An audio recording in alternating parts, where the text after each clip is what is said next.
Kalau terpaksa harus berkeringat atau ada di tempat yang panas dan lembab, ganti pakaian dan usahakan supaya tidak di daerah lipatan-lipatan itu kering gitu. Nah, terus itu baru dari cuacanya dan keringetnya. Terus pakaiannya, usahakan pakaian yang longgar, jangan pakaian yang ketat gitu. Terus usahakan pakaian yang menyerap keringat. Jadi kalau berkeringat kita langsung kering gitu. Terus bersih, pakaian dalam diganti, kaos kaki diganti. Jangan seminggu. Kaos kaki itu normalnya berapa sih dipakai seminggu? Sehari sekali. Sehari sekali. Jadi sehari langsung cuci sebaiknya. Iya. Gitu.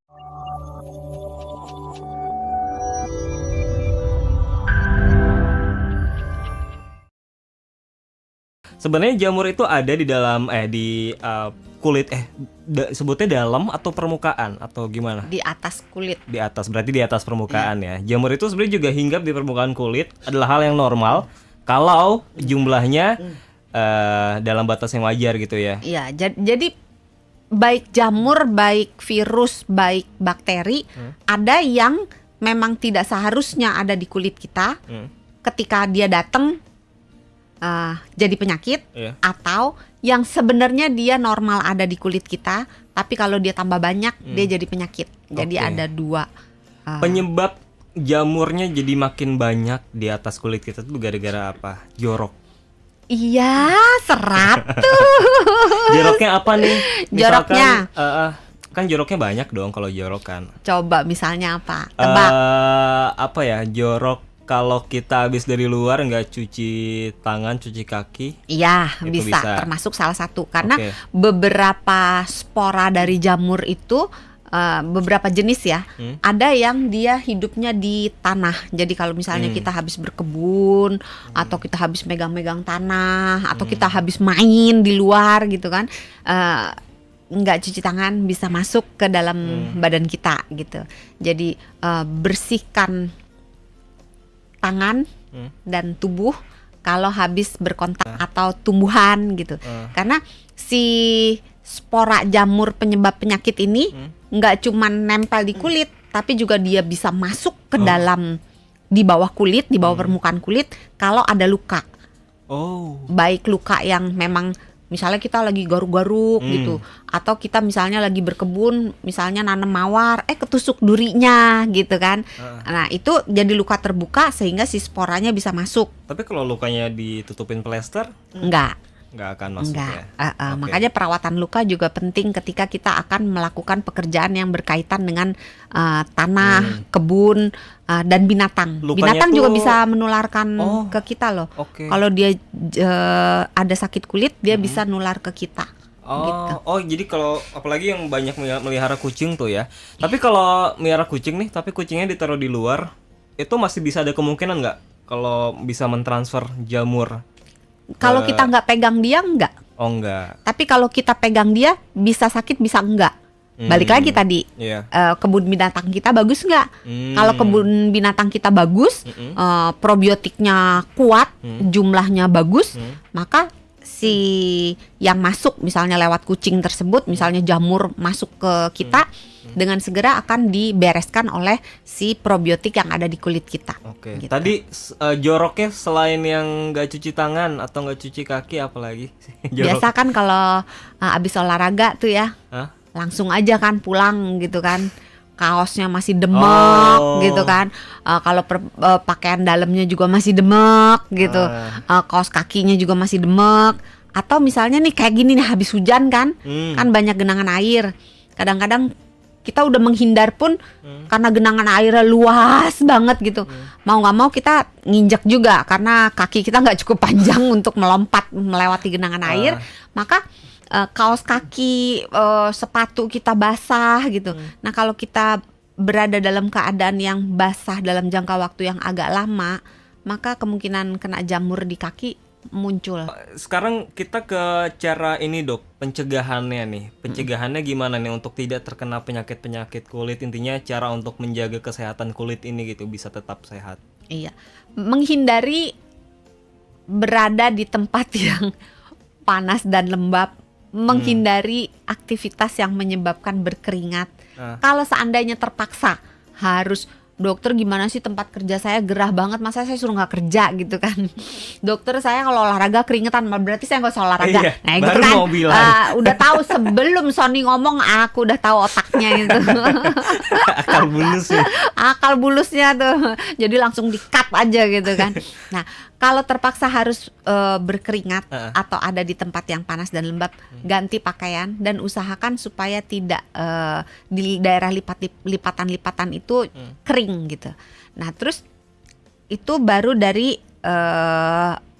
cuacanya dan keringetnya. Terus pakaiannya, usahakan pakaian yang longgar, jangan pakaian yang ketat gitu. Terus usahakan pakaian yang menyerap keringat. Jadi kalau berkeringat kita langsung kering gitu. Terus bersih, pakaian dalam diganti, kaos kaki diganti. Jangan seminggu. Kaos kaki itu normalnya berapa sih dipakai seminggu? Dok? Sehari sekali. Sehari sekali. Jadi sehari langsung cuci sebaiknya. Iya. Gitu. Tapi kalau misalnya panas banget, misalnya olahraga pagi, udah basah banget, ya tetap harus diganti. Kan belum sehari dok, ya tetap harus diganti kalau dia berkeringat. Nah, jadi kalau cowok nih, maaf celana dalam biasanya tetap setiap hari minimal sehari sekali. Minimal sehari sekali. Kalau misalnya males, kan anak kos biasanya males nyuci gitu ya. Mendingan malam nggak usah pakai pakaian dalam. Itu nggak apa-apa. Nggak apa-apa, karena tidak menggunakan pakaian dalam ketika tidur itu sebenarnya memberikan sirkulasi udara sehingga meminimalkan kemungkinan terjadinya sakit pada kulit, apalagi kalau kosannya panas. Nah ada juga beberapa orang yang kalau tidur nggak pakai pakaian juga. Nggak apa-apa, itu boleh. Nggak apa-apa juga. Itu pilihan ya, maksudnya bukan berarti pasti lebih baik, tidak, tapi bahwa tidak mengenakan pakaian dalam atau tidak mengenakan pakaian atau mengenakan pakaian seadanya yang tipis, yang longgar, itu bisa menurunkan kemungkinan terkena infeksi kulit dan juga menurunkan kemungkinan terkena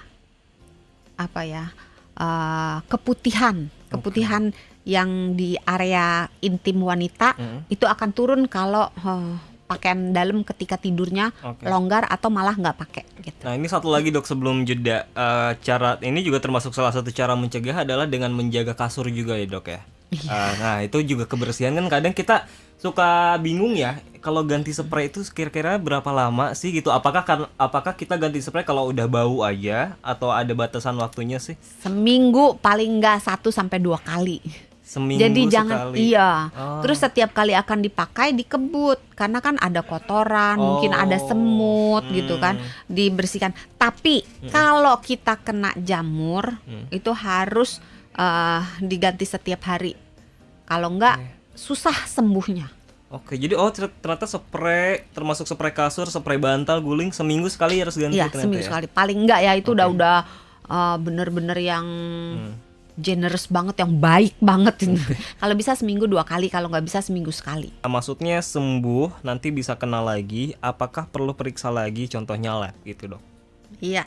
Selamat malam Ibu Sylvia di Tangerang Selatan. Terima kasih atas pertanyaannya. Ini menarik nih karena yang punya penyakit alergi pada kulit itu banyak dan nggak cuma terbatas pada orang dewasa, bahkan dari bayi, anak-anak itu banyak banget yang alergi. Dan memang alergi itu penyakit yang hilang timbul. Kesannya kayak aduh nih bandel banget ya gitu kan, kayak nempel kayak perangko gitu. Nah PR untuk Ibu Sylvia adalah mencari apa penyebab alergi pada kulit tersebut. Karena penyebab alergi itu sifatnya personal. Jadi misalnya ada orang yang kalau kena debu dia gatel-gatel, dia merah gitu kan. Tapi orang yang lain kalau misalnya kena sabun cuci piring misalnya, baru dia gatel-gatel, nggak alergi. Atau misalnya pakai jam atau pakai perhiasan atau pakai cincin yang terbuat dari bahan tertentu, dia gatel-gatel, alergi gitu. Jadi setiap orang mempunyai faktor yang berbeda-beda. Jadi PR untuk Ibu Sylvia mencari alergen nggak tahannya terhadap apa. Nah kalau mau gampang ke klinik khusus alergi bisa dicari tahu kita alerginya apa aja. Tapi kalau misalnya terkendala dengan biaya atau takut karena itu disuntikan, bisa dengan membuat jurnal. Jadi ketika muncul alerginya dicatat tuh, habis ngapain aja, makan apa, minum apa, pakai parfumnya apa, lingkungan di rumahnya bagaimana, itu dicatat semua. Nanti dilihat polanya gitu, dipelajari polanya. Terus apakah dia hilang timbul? Kebanyakan alergi hilang timbul kalau kita nggak tahu penyebab alergi, penyebab kita muncul alergi itu apa. Karena personal ya, setiap orang beda-beda. Ada yang penyebab alergi, ada yang ditelan, dimakan, diminum, ada yang dioles, ada yang kena. Misalnya pergantian, ada orang yang nggak tahan dari tempat panas langsung ke tempat dingin, atau sebaliknya. Jadi peralihan temperatur udara yang ekstrim dia muncul. Jadi cari tahu dulu cari tahu dulu apa faktornya yang menyebabkan alergi. Nah itu dihindari, segampang itu ngobatinnya. Kalau menghindari faktor alergennya, nggak akan timbul alerginya. Ngomong si dokter gampang gitu kan. Memang PR-nya berat untuk Ibu Sylvia, tapi semangat gitu. Kalau kita tekun, lama-lama kita tahu, oh ini toh gitu. Nah itu Dok, kulit yang sensitif atau kulit yang alergi itu lebih susah nggak sih untuk ngerawat kesehatan kulitnya? Atau ada produk-produk tertentu? Ya, untuk beberapa orang yang punya kulit sensitif, misalnya dia alergi terhadap apa gitu, dia benar-benar harus hati-hati. Bahkan sampai ada orang yang alergi dengan minyak kayu putih. Asal kena minyak kayu putih, dia bengkak. Nah ya, caranya ya hindari, jangan menggunakan minyak kayu putih dalam berbagai. Iya, sesimpel itu gitu. Tapi memang ya ngomongnya gampang, tapi pelaksanaannya susah. Terus PR yang pertama itu mencari faktor alergennya, kemudian menghindari. Yang kedua, memperkuat probiotiknya. Jadi dengan cara memperkuat makan makanan itu yang ada probiotik. Atau beberapa artikel mengatakan mengoleskan probiotik di kulit yang sedang, misalnya dia gatel, diolesin yogurt misalnya. Itu bisa membantu, walaupun secara klinis penelitian terhadap pengolesan ini masih minimal banget. Tapi makan makanan yang mengandung probiotik, kemudian menghindari makanan-makanan yang membuat si probiotik ini menderita. Adalah makanan apa? Yang bikin probiotik kuat itu apa aja contohnya? Yang kuat, yang membuat probiotik kuat atau membuat probiotik musnah? Kuat. Kalau membuat makanan yang membuat probiotik itu kuat adalah serat. Nah, serat itu ada di buah-buahan, di sayur, atau di pati resisten gitu. Itu semuanya berguna untuk memberi makan si probiotik, sehingga probiotiknya pertumbuhannya baik gitu. Tapi kalau yang membuat dia sengsara, bikin musnah, pemakaian antibiotik yang tidak tepat, sama makanan yang tinggi gula, tinggi lemak jahat. Itu malah makanan buat bakteri jahat. Nah kalau bakteri jahatnya banyak, bakteri baiknya akan tertekan jumlahnya gitu. Kalau kulit saya tuh alergi sama uang-uang 1000-an, 2000 gitu Dok. Kalau itu jalan keluarnya adalah jangan menyentuh uang-uang yang 1000-an, sentuhlah uang-uang yang 100 ribuan. Alerginya langsung lenyap. Betul? Ya kan? Nah, hati juga senang ya. Iya, jadi kalau mau dikasih uang, lihat dulu. Aduh 1000 maaf ya, saya alergi, ada yang lain nggak gitu. Tapi nyentuh uang itu juga bisa ini juga ya, bisa menimbulkan penyakit juga buat kesehatan. Apalagi lebih rentan mana uang kertas atau uang koin sih Dok sebenarnya? Sebenarnya tergantung badannya, sama kayak misalnya segampang itu minyak kayu putih. Kok bisa sih dia alergi sama minyak kayu putih gitu? Ya bisa aja. Sesederhana itu gitu. Atau ada orang yang alergi misalnya makan ikan atau makan kacang gitu. Asal makan kacang gatel-gatel gitu. Sesederhana itu.